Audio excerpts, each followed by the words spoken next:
বন্ধুরা, আমি বানাবো একদম কম মশলা দিয়ে ওলকপি। ওলকপিটাকে প্রথমে একটা বসনির সাহায্যে এটাকে বসে নিলাম। তারপর দিয়ে দিলাম সম্বাসে পাঁচফোড়ন, আদা, কাঁচা লঙ্কা, তেজপাতা দিয়ে টুমো করে কেটে রাখা আলুগুলিকেও দিয়ে ভেজে নিলাম লাল করে।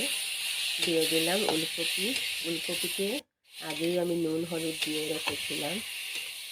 দিয়ে কিছুক্ষণ নাড়াচাড়া করে দিয়ে দিলাম চিনি দিয়ে আবার একটু সময় নাড়াচাড়া করে তারপর দিয়ে দিলাম জল দিয়ে কিছুক্ষণ বেঁচে রেখে দেব।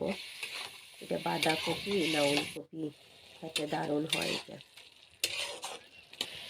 জলটাকে ভালো করে শুকিয়ে নেব, তারপর দিয়ে দেব গরম মশলা দিয়ে আবার নেড়ে চেড়ে নামিয়ে নেব।